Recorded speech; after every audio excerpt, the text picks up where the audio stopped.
Welcome to this edition of the $1 Million Mastermind podcast. This is where we pick the brains of high achievers from all walks of life and get their hard-earned, real-world insights on winning. I'm your host, Larry Weidel. It shows you the subconscious has been working on it. You know, you're loading your subconscious, and that's one way to get things done is you think, you work on it, and you're loading. You take it as far as you can get it, you know, and I do painting, and this is same, you know. I've seen your work. You get it as far as you can get. You have an idea, you know, if it's songwriting and any kind of creative type thing, you get it as far as you can get. And then, in fact, there's a beautiful thing. And the third episode of the Peter Jackson thing on the Beatles. Yeah.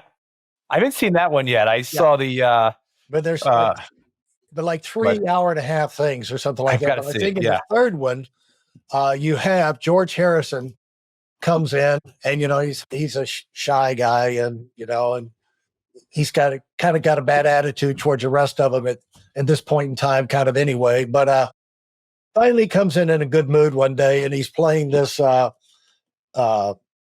something in the way she moves, you know, boom, boom, boom, something in the way she moves. He's playing like that. And then he talks to Paul.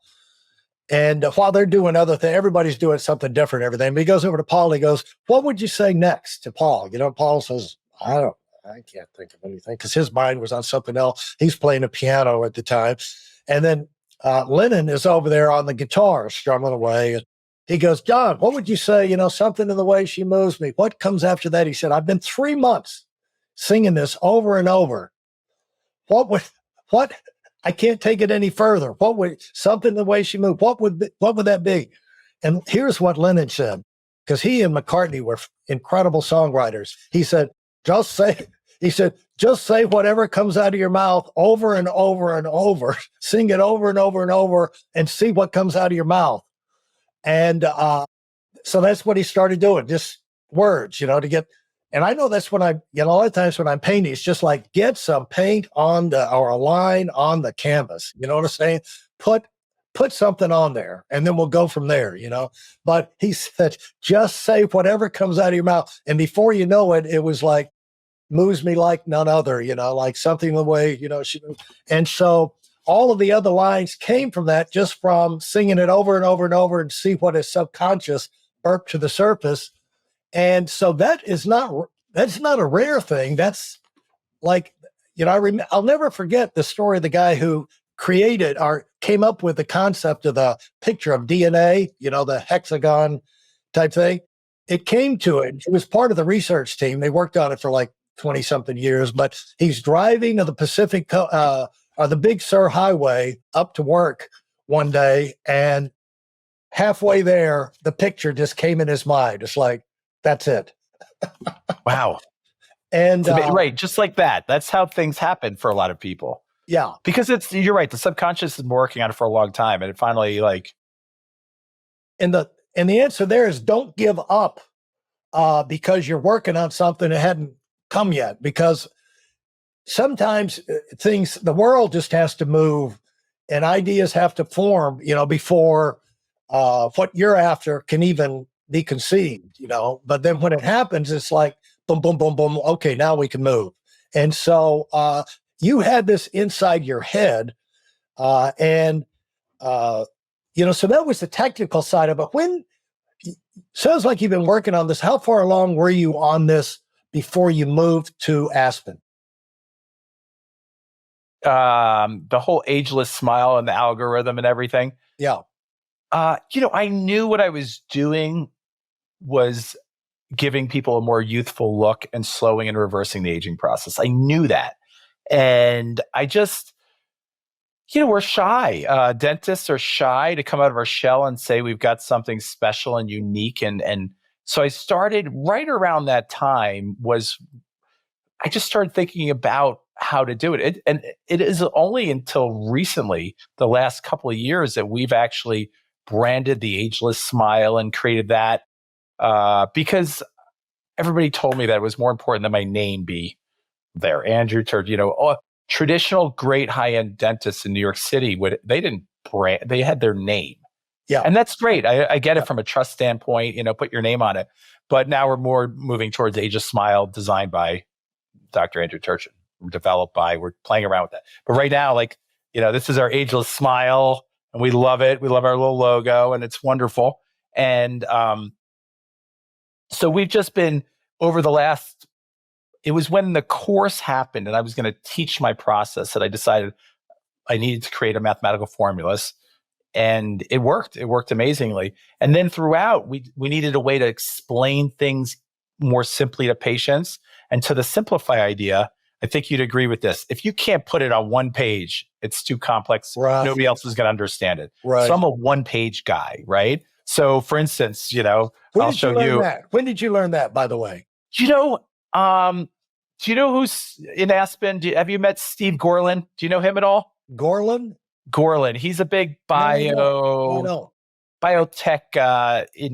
investor and financier. I'll get you to introduce me.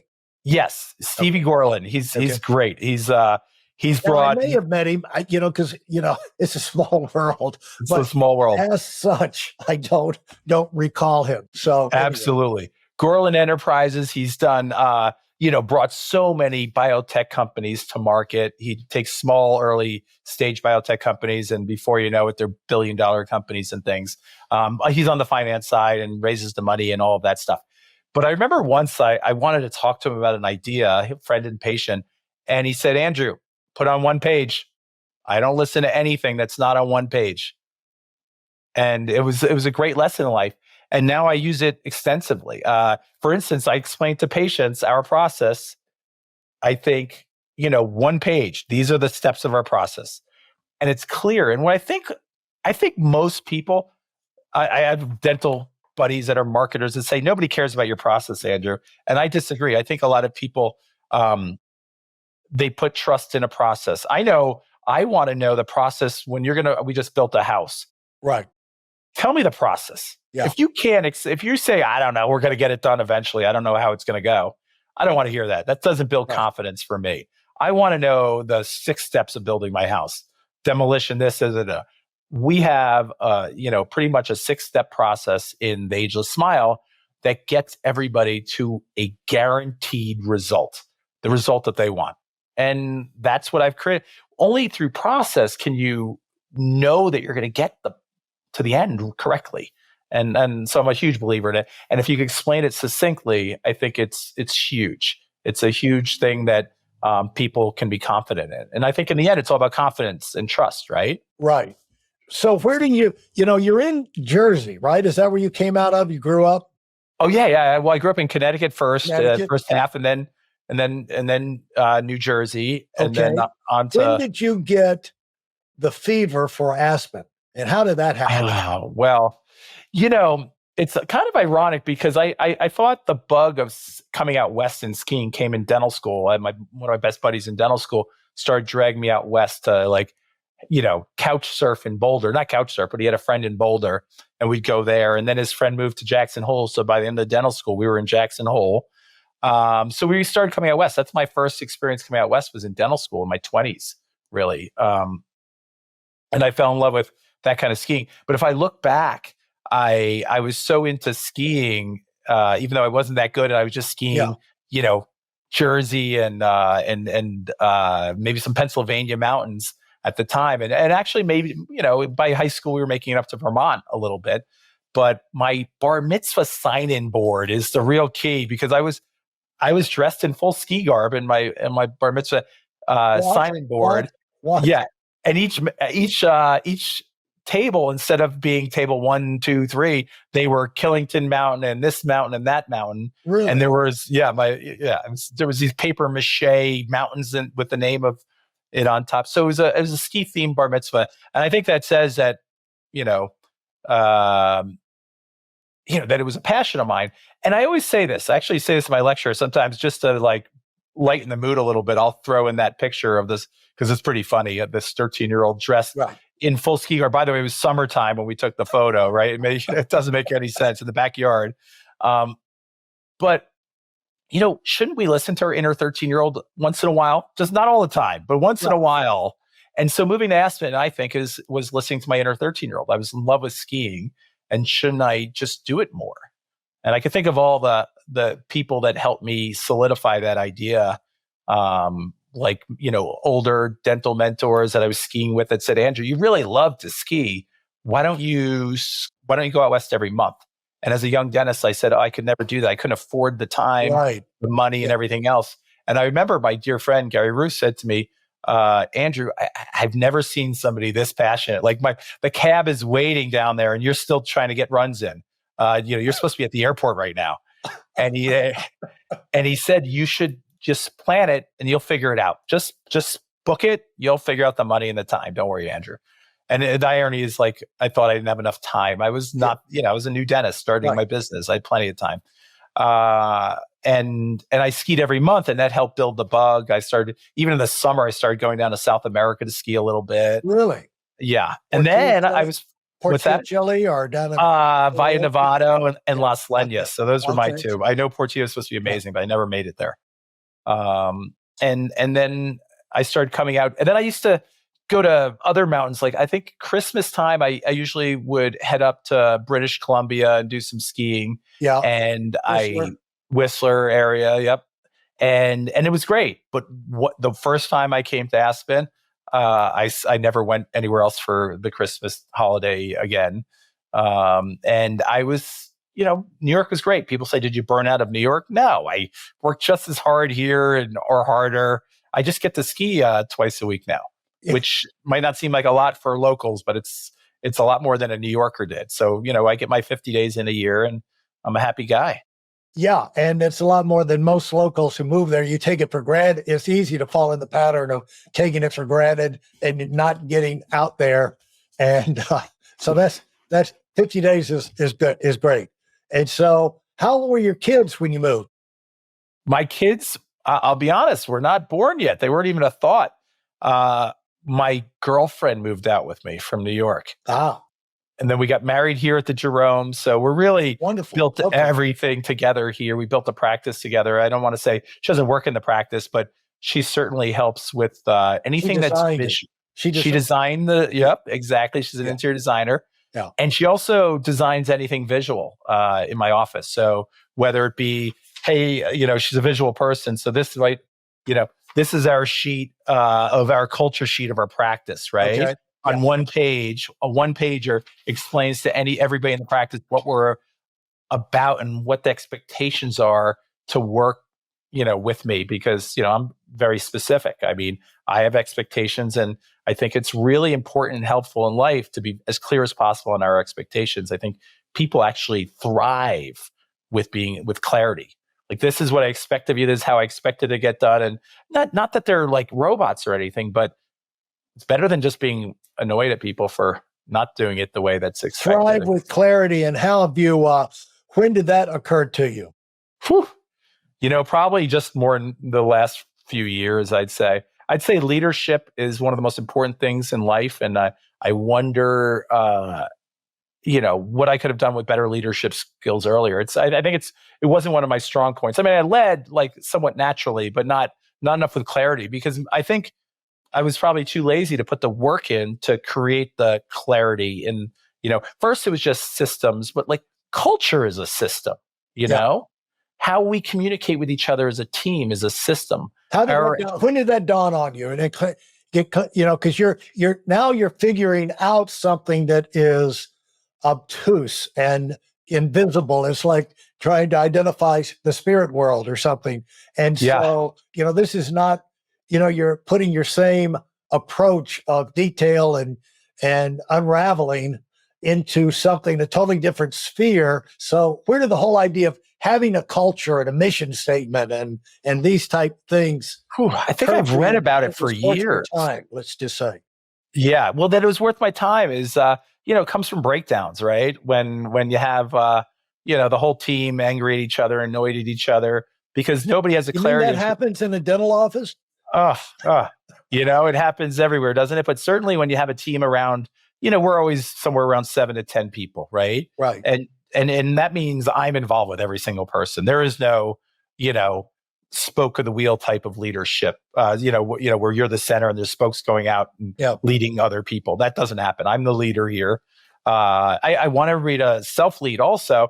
And that's what I'm able to do by giving them clarity. So, I've always been, I'm an analytic person. I'm very good at outlines. I've always been good at outlining. I've always been, and so I use that here by looking at the big picture. Our job is just a pie chart of task. That's great. Know your task. And then we have checklists. And I've always been good at that. I have tons of checklists and things like that. That's been almost 15 years of checklisting every procedure in our office. But I never thought about, you're right, the culture. And then another third of that pie chart is attitude, right? Yeah. Right. Because it doesn't matter if you do your job right, if you're an asshole to everybody around you. Right. Right. And because that doesn't breed good culture and warmth people we need to want to come to work. And then the third, retention employees, but also in retention and client and customers. Oh, absolutely, absolutely. And even then, so I've had this. This came from a coach of mine because I've had coaches, and my first coach more than 15 years ago, Kirk Barron, gave me this pie chart: your job, task, attitude, and promote dentistry. We forget that they should be talking, we're not talking about selling dentistry or pushing anybody, but promoting and being able to talk to people about the benefits of, right, when asked. So that they have those skills to promote dentistry. And task I figured out a long, long time ago, right? The checklists. Yeah. Promote dentistry even, I had an aha moment, I don't know, I'm guessing about 8 years ago, of that everybody should be given the tools to promote dentistry. So in our practice, we have about 5 or 6, I forget, promotions we call them, but they're just facts about our practice that are special and unique. Uh-huh. And because they have those at the tip of their tongue, when somebody says, I'm here because my veneer came off, and they always come off, they could say, oh, did you know that Dr. Turchin has a 99.6% no debond or breakage rate? What? They have that exact answer because it's one of our 6 very unique things about our practice. And so I gave them the tools. We expect that was written up in one of these journals or something, top journals in dentistry, wasn't it? Or what was that you were written up? Oh, Titans of Dentistry. Yeah. Dr. Turchin's temporary veneers are better than most dentists' permanents. Yes. I'm very well known for my temporary veneers and how we make them, because they're so important. Some people think they're just temporary, but they're really the blueprint, the process I teach dentists on the technical side. I don't bring this up to patients. It's called the dual blueprint method. And we make the blueprint first on a model, we transfer it to the mouth, and we fine tune it to your aesthetic, phonetics, and everything else. And we're really close because of the algorithm, but we're talking little microscopic things that make it right. And then we have a process that duplicates that. So temporaries aren't like, the common thing you'll hear is, don't worry about it. It's just a temporary. Don't worry about how it looks. You'll love the permanence. But how? How do we know we're going to? I always say a plastic surgeon, if they had the opportunity to try on a nose, they would take it really seriously. Right? Right. And I have that opportunity with teeth. So we try it on. We put everything into it to make them look amazing. Absolutely. Thanks for listening to the $1 Million Mastermind. If you felt there were any valuable takeaways from this episode, please take a minute and leave us a 5-star review. Your feedback is important and really helps us get the word out to a wider audience. Remember, we have a valuable webinar that is absolutely free. Register for it right now at weidelonwinning.com. Thanks for listening.